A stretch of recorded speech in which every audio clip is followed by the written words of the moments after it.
Hello, and thank you for joining us today on the Rising Generation Leadership Podcast with me, Errol Lawson. If this is your first time here, we want to welcome you. If you're an organizational leader or manager in church-based ministry, in business, in academia, then you're definitely in the right place.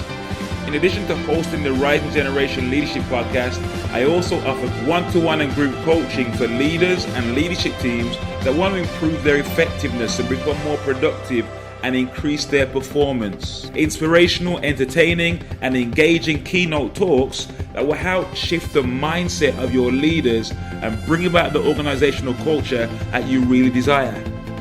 For more information or to book a free, no-obligation consultation to see whether we're the right fit for each other, simply drop me an email today at errol@errollawson.com, and I'd love to have a chat with you.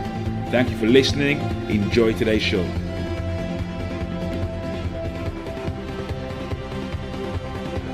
Hello and welcome again to the Rising Generation Leadership Podcast with me, Errol Lawson, and my special guest today is David Shosanya. David Shosanya is an ordained Baptist minister. He's a coach, facilitator, and professional public speaker. And he's passionate about individuals confronting and dissolving the self-imposed limitations that often prevent them from realizing their potential and enjoying life to the full. He's had the opportunity to work with leading personalities and agencies in the sporting, political, faith-based, academic, community-based, and corporate environments, and has spoken at many business, civic, and faith-based conferences across the country and even around the world. David, thank you for joining us today. Absolute pleasure. Thank you for having me on the podcast. Thank you, man. Great to have you here today. Listen, before we start, David, please fill in any gaps in your bio there for us, first of all, and then give us a glimpse into what you're up to in the world. Do you know what? I think that bio tells you a bit about what I do. And I'm married. I have married to Yvonne.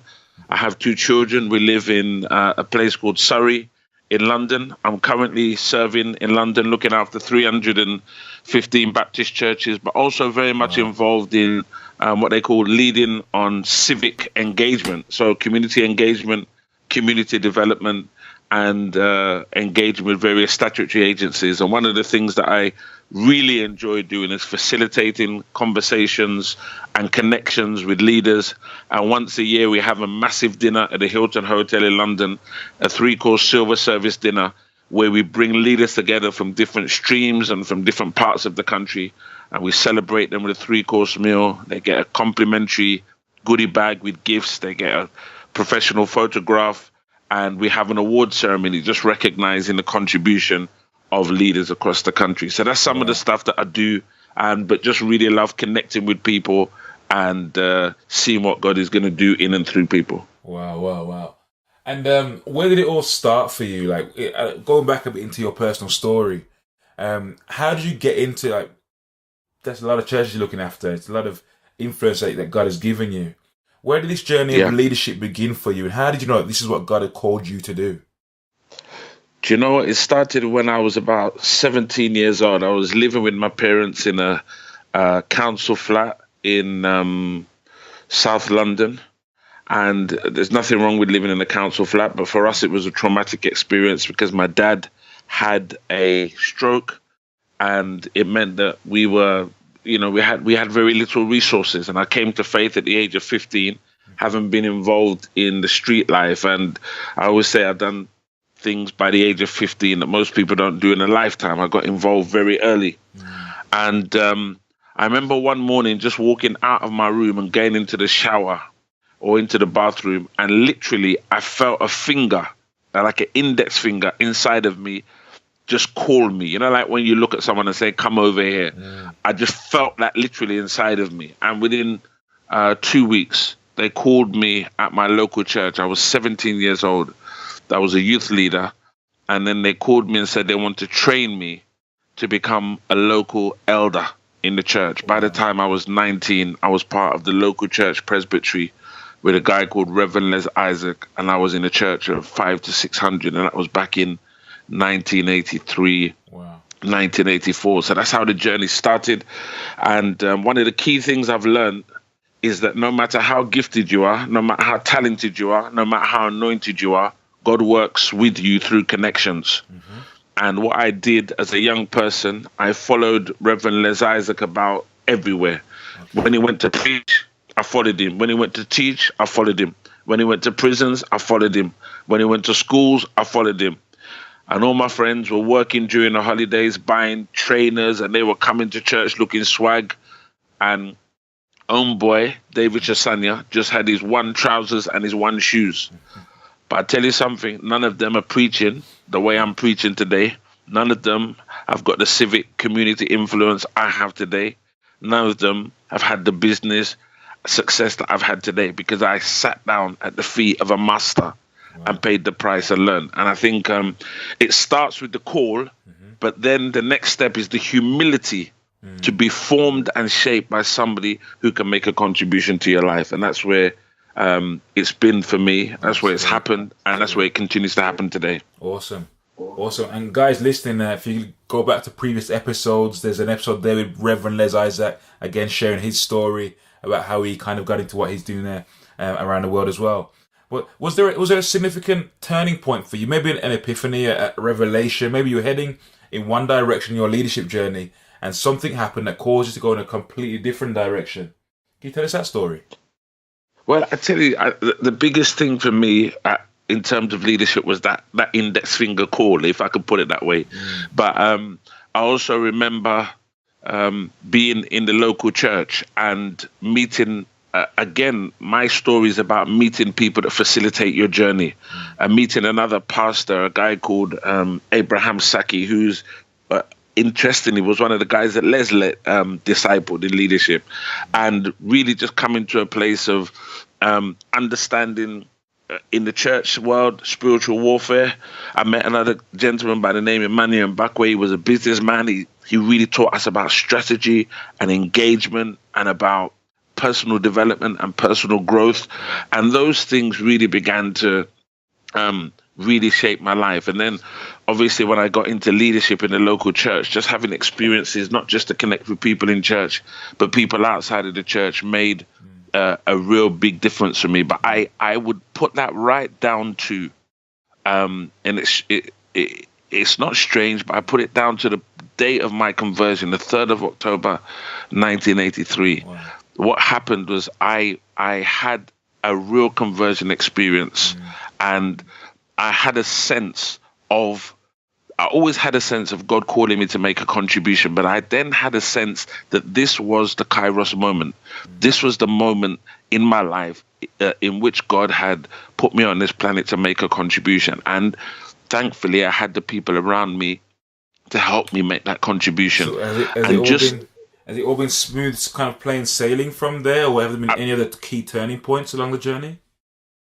I think the key turning points have been more about decisions that I've made. So I talked about really getting connected with someone like Les, and I'm still connected with Les. But in 2009, I had a conversation with Les and said, look, since I've come to faith, I've really been under your tutelage and under your ministry, and I've served you. But I sense God is calling me to do some other things. I still remain accountable. I want you to pour into my life. But I also sense that I'm going in a slightly different way, and God is calling me to move in that way. And I think there's something about making the decisions at the right time and in the right spirit, and asking those people that can make the contributions to make those contributions to your life. And I think 2009 was a key point for me.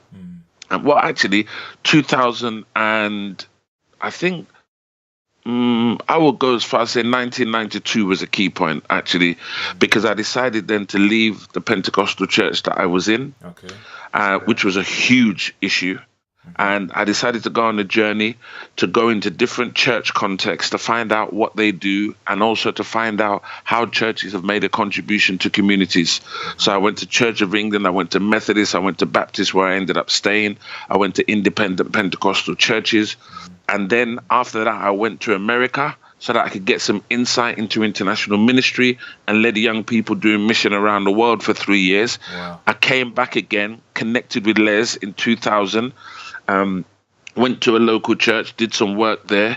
Then I was called by the Regional Baptist Association in London to come and be one of their regional ministers. That was a key point because I didn't have the appropriate. I had a theology degree, but I didn't have the appropriate, what they call formation training to be a Baptist minister. But the funny thing is, I went in as the CEO level.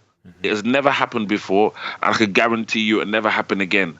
I'm the only person ever in the Baptist denomination to come into that denomination at the level of a superintendent without any Baptist training. And so that was a significant moment. And I'm the first ever black person to hold that position in the history of the Baptist family. So just sensing that initial index finger call, and then sensing God moving things around for me to be strategically placed in the Baptist, and then to go through their process of training and formation and accreditation were all key moments. And that meant I had to leave. I had to come out from, like Abraham, I had to come out from a familiar land, and I had to journey a bit. And sometimes I had to go through Egypt and meet a couple of pharaohs and, tell them that Sarah wasn't my wife and that kind of stuff. You have your dramas and your wobbles, sure. But actually just taking strategic decisions at strategic moments and doing them in collaboration with people that have got your back and got your well-being have been some key things for me. And then when I became appointed a regional minister in 2003, again, that was a significant moment. And I think 2017 or 2018 will be another significant moment where I make another strategic decision about my life. Well, can you give us a bit? Thank you for sharing that. There may be people listening right now, maybe they're in that kind of transition point. How do you know when it's the right time to go and where to go? How did you figure that out?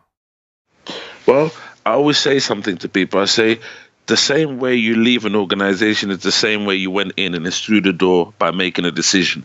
And I think one of the things that struck me is that when it's time to go, you start to feel restless. You get a sense that whatever you're doing is not holding your attention and is not satisfying your passion. Okay. And when those two things begin to converge in an individual, you know that it's time to go. Another thing that begins to happen, you begin to see your relationships with people around you differently. Whereas before you might see yourself as serving them or actually co-creating with them, you begin to see an existence of yourself outside of the context of your relationship with that person. So it's not that you don't continue to relate to them, but you begin to see them differently. Your relationship with them can become, I use the word burdensome, not because it's a burden and it's something you want to avoid, but it becomes burdensome because you're actually trying to strain to do something that you're not supposed to be doing, almost like a gear stick. When you change the gear, sometimes you don't quite put it in the right place and you get that horrible creaking sound. That begins to happen in the relationship. And I think it's God beginning to unsettle you in that context, or unsettle a person. But also what happens is that your passion for what God is calling you to go on to next begins to distract you from the work that you're currently involved in.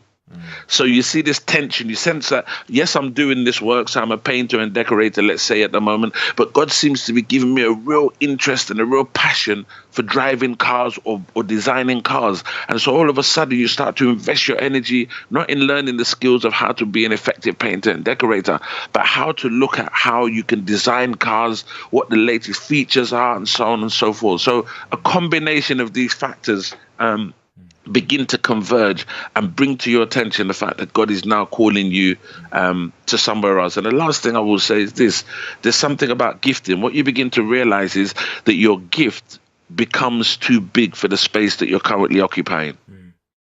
So how do we add it? Let's say someone's come to that point of realization and they're thinking, where do I go?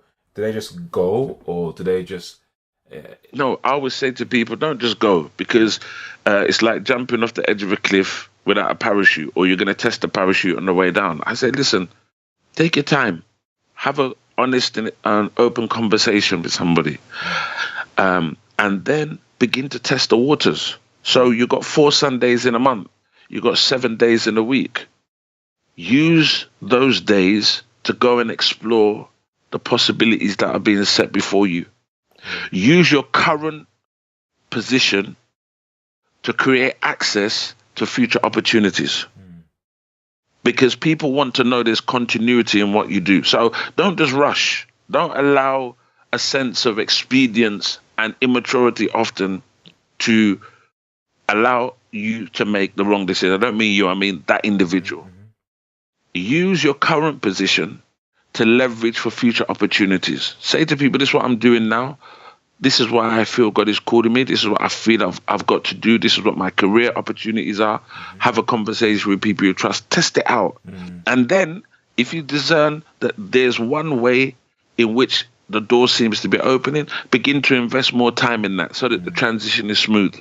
But one of the things I always say, and I always say to people, is always leave good. Because you might sense God is calling you to something today, and he may well be calling you. But actually, if you move and you leave jagged edges, you may not be able to recover from the wounds that come from that jagged edge. Always leave well. And leaving well means being open in your communication about the possibilities that are set before you, acting with integrity, but also making sure that when you leave, you don't do it in a way that hurts the organization that you're leaving. You don't badmouth the people. You know, you can communicate your concerns through an exit strategy and so on. But take your time, I always say to people. Test the waters. Ask people to discern with you. And then at some point, you will know when it is. You just got to jump. It's great, man. Great wisdom. Thank you so much for that. Are you seriously fired up about growing as a leader in business or church-based ministry? Are you feeling somewhat frustrated about not having realized your full potential in what you've been called to do? Could you do with someone to help you get some extra clarity or to be a sounding board for your plans and ideas? Great athletes have coaches, so do great leaders. The right leadership coach for you will result in an increased sense of clarity, direction, and purpose, dramatically increasing the results you achieve. If you're ready to step up, contact Errol to book a free, no-obligation, introductory coaching session and see whether Errol is the right coach for you. Errol takes the lessons learned from his own leadership journey and from his extensive research to help leaders and entrepreneurs to step into their biggest challenges and rise to their next level. Email admin@errollawson.com right now to schedule your call. What's been your biggest challenge in leadership so far? That's a really, really interesting question. And I tell you what it is. When I came into leadership, as I said earlier, very young. I came into leadership at the age of 17. I was a local elder by the age of 19. And I was going to be ordained as a pastor at the age of 21 in a big church. I had a lot of influence. God used me in very powerful ways. I mean, ways that, I used to go into churches and God would tell me the middle name of someone's grandmother who had died so that I can minister to them. It was crazy stuff. And you know what, Errol, coming from a family that had very little in terms of financial resources, but had a lot of self-esteem, but lack of physical material goods, lack of finance. I came in with what psychotherapists call an inward deprivation. I had an inner sense of lack.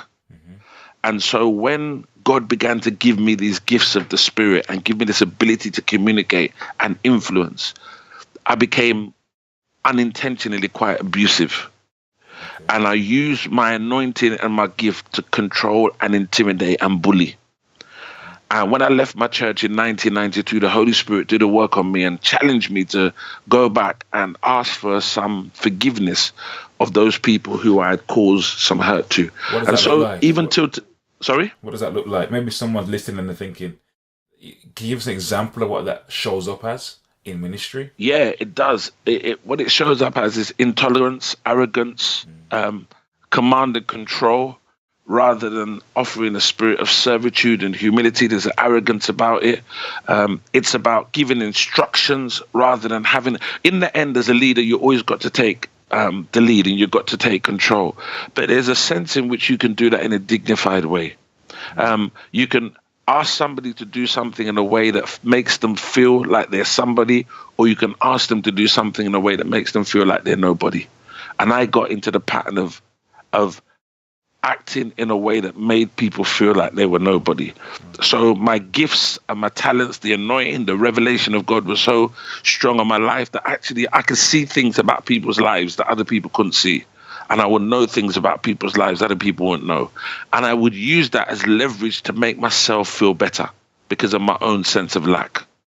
And God had to work with me and challenge me on that. Say, David, actually, I'm sufficient for you, and who you are is sufficient. You don't have to wound other people in the exercise of ministry and your search for significance. So what's the lesson for us, you think? What's the lesson or takeaway for us as emerging or established leaders that are listening? What's the takeaway or lesson for us? Be humble. It's very simple. Be humble. You're leading the person you're leading because God has given you the grace and the opportunity and the privilege to lead them, and they have conferred on you that right of accessibility in accordance to God's word and the position that you have. Don't think it's anything about who you are. Be graceful to people. Know that we're inextricably linked to one another, and any offense you cause to the person that you're leading, you actually exercise what I call a violence against the image of God in them and a violence against the image of God in you. So be humble, be teachable, be accessible, treat people like they're human beings, and you'll be surprised what they will do for you as a leader. It's brilliant. It's brilliant. And at this stage now in ministry and in your leadership journey, how do you now define success? How does it look to you? This is a very interesting question. I was sitting down with a group of leaders and we were discussing the parable of the talents. And one of the leaders who was leading the discussion asked the question. She would like each of us to consider our talents and to ask whether we've buried them or whether we've actually multiplied them. And I said, interestingly enough, I'm asking a different question. My question is this: having multiplied my talents, do I still remain the same person when I had one talent?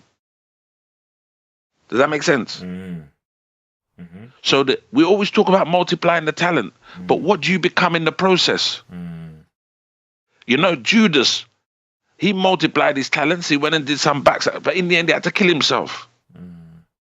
So the issue of what you become in the process of exercising your gift and talent is fundamentally important. So for me, the biggest success that I have in ministry is to be human, is to be David, is to be who I really am, with my idiosyncrasies, with my contradictions, with my paradoxes, with the duplicity of my life, with my brokenness. Be who I am. And that itself is a gift, because what it teaches people is that brokenness is not only essential part of the human condition, but through brokenness, God uses his grace to minister to other people. So success to me now is not about what I achieve through external performances or through the exercise of gifts that are visible. Success to me is about being conformed to the image of Christ and maintaining that conformation into the image of Christ within the context of community and good, healthy relationships. Otherwise, the rest to me is nonsense. That's great. It's powerful. It's powerful, man. So, John Maxwell said that the secrets to success are hidden in your daily routine. Typically speaking, what does the first 90 minutes of your day look like? Well, the first thing I do, I always start with thanks, just to set my mind in order. As soon as my eyes open, I give thanks to God for another day. I remind myself, David, there's an opportunity to reconfigure anything that you need to reconfigure from yesterday, to configure things for the future. And then I do some reading.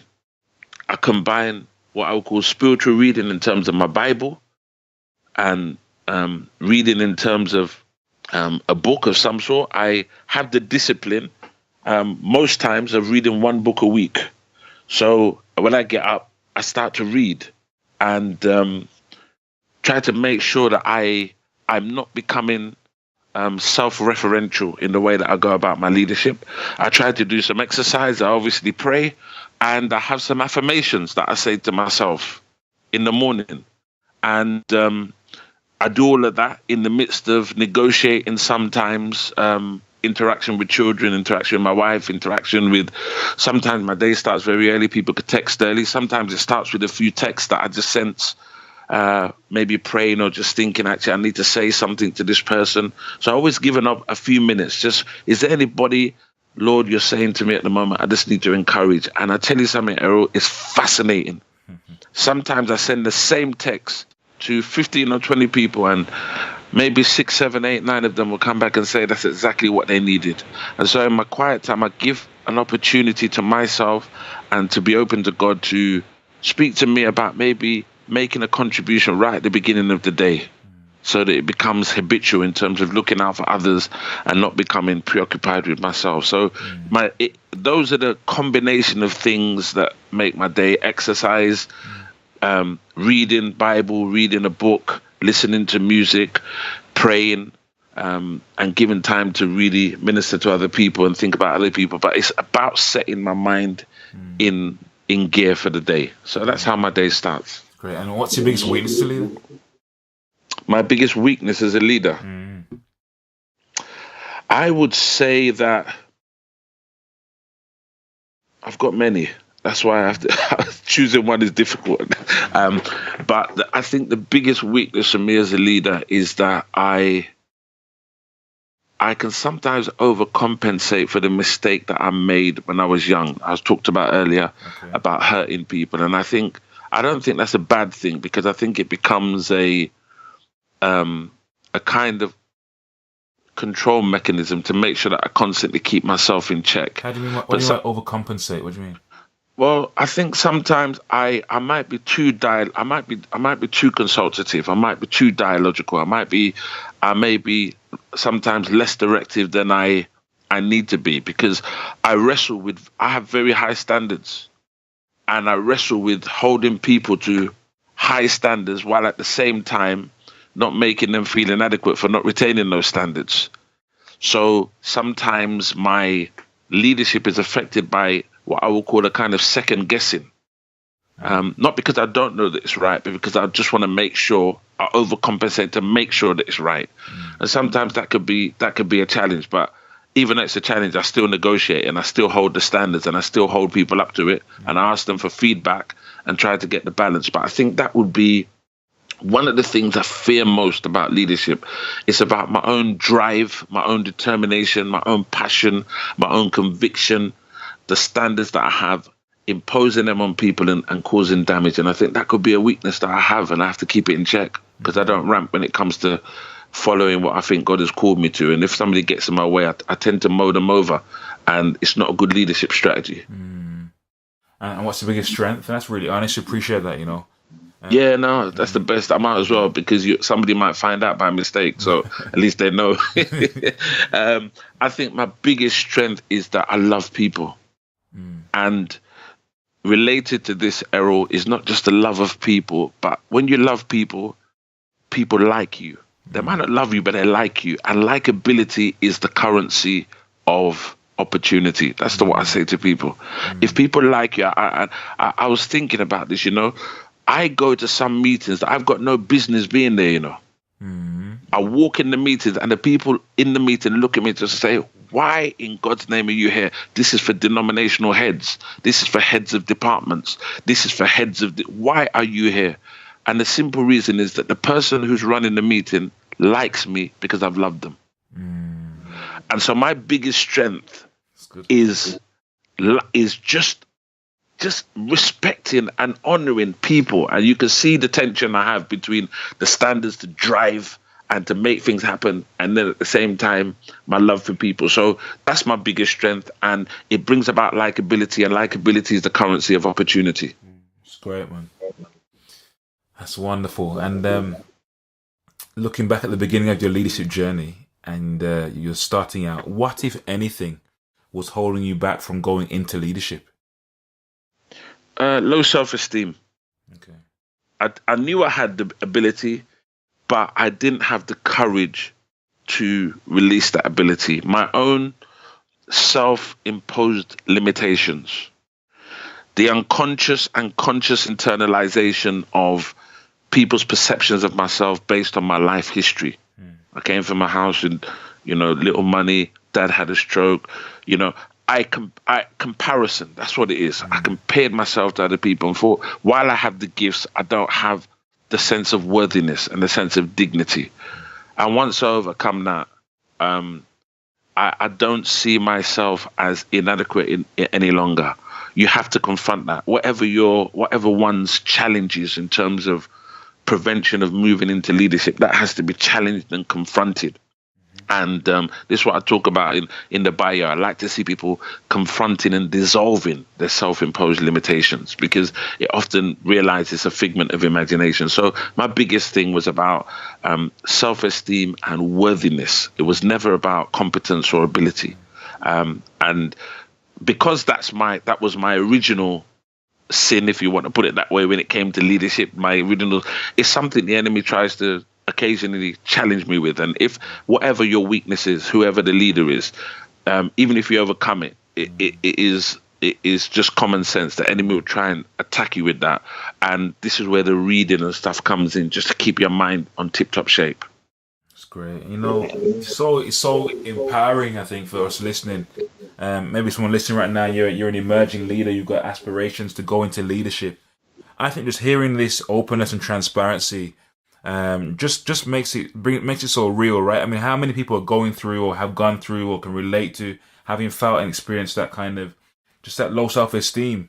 But look at the influence that God has given Pastor David. Look at the breadth of relationships and networks and connections and impact that God has been able to do through his life.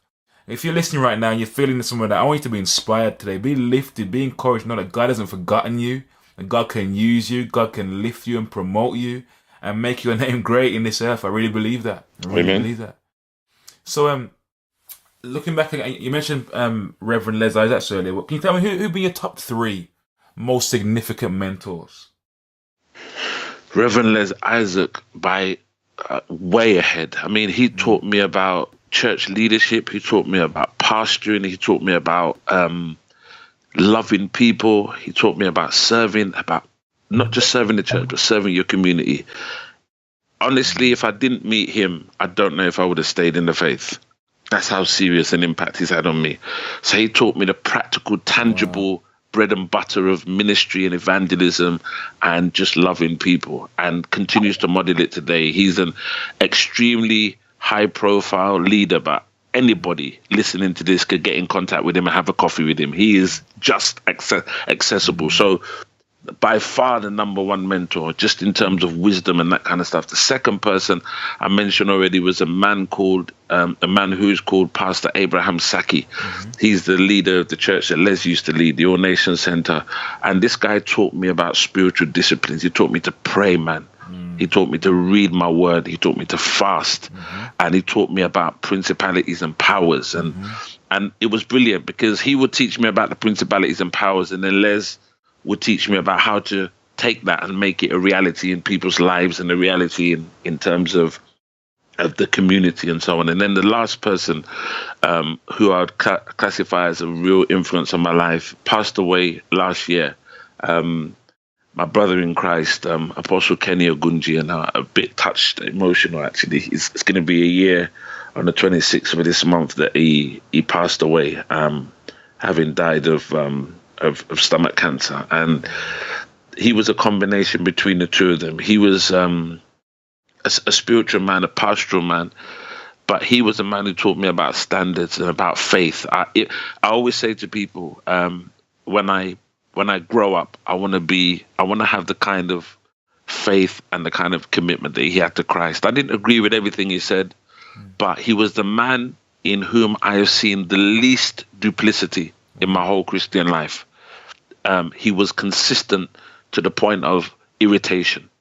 You might not agree with him, but those 3 men were men, along with his wife, Marcia Ogunji. They were the 3 people that really made a difference. Deeper into those relationships. That's okay. I want to ask, what's the best piece of advice you've gotten from each of those individuals? I think the best piece of advice I've got from Les is just to keep focused and get on with it. The best piece of advice I got from Pastor Saki is to keep close to God. And the best advice I ever got from Kenny was to stick to your convictions and to stand on the word of God. Those are the three bits of advice that I got from each of them. Les, just do it. Pastor Stacky, keep praying, keep close to God. Kenny, stand on the word of God and keep your convictions and get going. It's great. It's great. And we're almost done now. But what's the one thing you're most fired up about right now? Do you know what? I'm buzzing to the point of almost combustion on this one. We're setting up next year a leadership incubator. My passion is this. I want to see leaders develop relationships with one another that are based on collaboration and not competition. So I went to speak somewhere, if you don't mind, I'll tell you a short story. I went to speak somewhere and they read the bio of the speaker before me, a guy called Steve Chalk. And I know Steve well. They read his bio and he was, anyone knows him, he's the genius in terms of social engagement and social entrepreneurship. And then we went to France and he spoke. And then he spoke for the opening session. I was to speak for the rest of the week. And then I went to the gents room, and one of the guys in the gents room said to me, "Are you speaking next? You're David." I said, "Yes." And he said to me, "Cool, I don't think you can do as well as he did, but God bless you, and I wish you all the luck in the world." And so what I did, I went back into the room and I asked Steve to stand up, and I said to Steve, "I just want to bless you for all that you've done, the example that you've modeled, the vision that you have, the leadership that you exercise, and you've challenged me. And your challenge tonight has made me change what I'm about to say." In other words, Errol, I moved away from a competition mindset that could have emerged from that comment about, "I hope you're as good as him." And what I did is I went from a competition mindset to what I call a collaborative mindset. And my passion at the moment is to get leaders to move away from competition and to move to collaboration, because when we work together, we can do amazing things. And I want to see young leaders connecting with older leaders. So I run something I haven't done for a few years, but we're bringing back into focus in a formal way, which is called Future Now. And what we do is we bring existing leaders together in the same room with emerging leaders for 24 hours so that we create a culture of appreciation between the generations, and we create dialogue and we offer input. And in that way, we rebuke and resist and bind that kind of spirit that existed between Saul and David. So we don't have Saul trying to kill David, and we don't have David feeling insecure about Saul. So that we have a strong leadership base in the church that's not around suspicion and around competition. So that's the thing that's really on my mind. And then the other thing we're launching it early next year. Is called, this is the one that's really exciting me, it's called Safe Space for Leaders. You would know, Errol, and the people listening would know that leaders sometimes carry things that they can't share with their friends, with their denomination, with their pastor, with their colleagues. So what we've done, we've created something called Safe Space for Leaders, which will be a mobile kind of clinic that gives leaders an opportunity to just chill out on the fourth Friday of every month.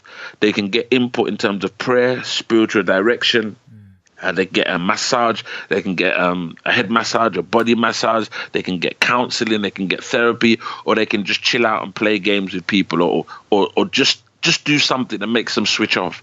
And so I'm really excited about Safe Space for Leadership. And then the third thing that I'm excited about for next year is we're setting up something called a Ministry Academy. And the Ministry Academy will teach people everything they need to know about leadership and ministry. Wow. But the things they don't teach them in Bible college, or they don't teach them in church courses. And so those are the kind of things like transitional leadership.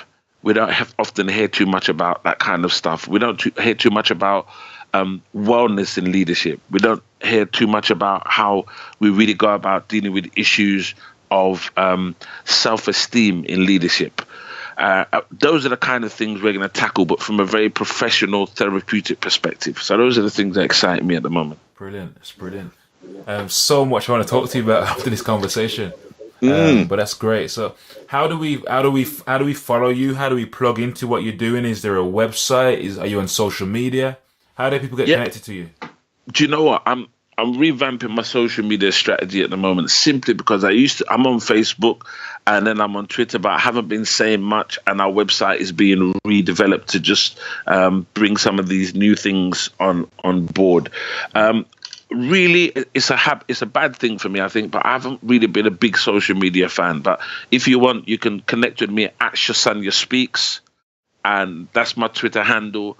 And coming the new year, I'm going to be doing far more on social media. And at this point, if you don't mind, if I could say something that may sound controversial, but not intended to, I want to encourage young leaders, emerging leaders, be careful of your social media statuses.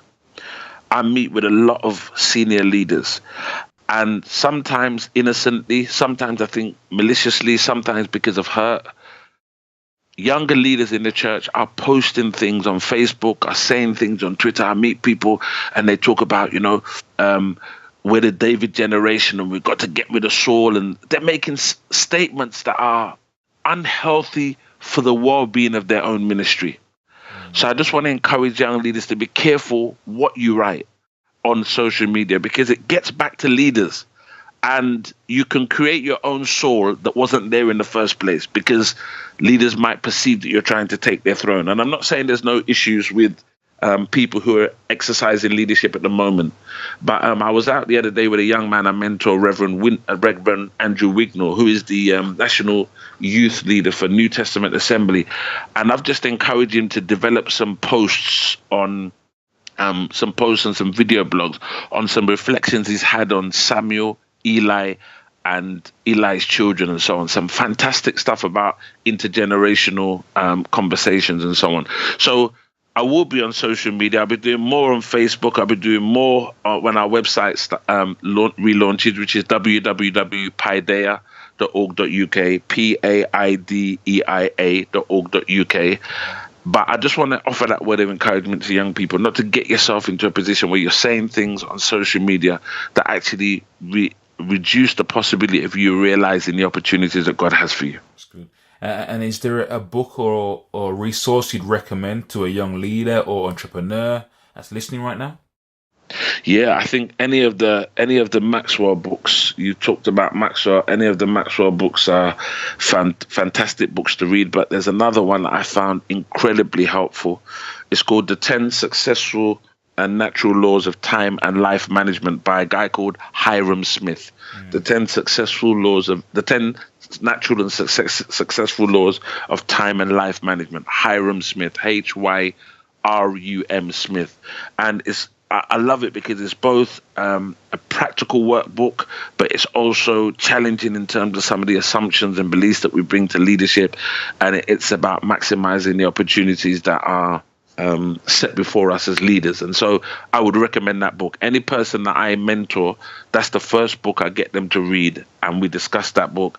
And I don't ask them to implement what it says without question, but I say this is the basic structure that's going to form our mentoring relationship and your practice of ministry, your practice of leadership, because I find it to be that good. And then the supplementary stuff from Maxwell and other people are anything from Miles Monroe, but the one I want to recommend is Hiram Smith and Natural Laws of Successful Time and Life Management. Awesome. Thank you so much for your time today, Doctor. Absolute pleasure. It's a blessing, man, and we really appreciate you. Guys, go check out David Shosanya on Twitter. Follow him. There's so many things going to come up in 2017 that are going to be of benefit to those of you listening. Again, thank you for your time today, sir. Really appreciate it. Absolute pleasure, and God bless you for all you do. Thank you. Bye-bye. Thank you again for joining us today on the Rising Generation Leadership Podcast. I pray you've been inspired, you've been lifted, you've been encouraged to take your personal leadership to the next level. We really encourage you guys to just take action, make it happen, do something, start somewhere, go out and change the world in some way, big or small. Guys, if you've enjoyed the podcast today, please share with your friends, share with your loved ones, your colleagues, someone out there you think might benefit from hearing this great content. And if you want some more questions answering, you got a question, email me, Errol@errollawson.com, or if you want a free 30 to 45 minute coaching session with myself around the leadership challenge or issue you're working on in your business, your church, or in your organization, please feel free to email me right away. We'll get you booked in. It's Errol@errollawson.com. Thank you again for listening. Go to our iTunes page, check it out, check out the previous episodes, give us a nice review. That would be awesome. Really appreciate if you could do that for us. We really appreciate you just for being here and listening. Thank you so much. God bless you, and we'll see you on the next episode of The Rising Generation.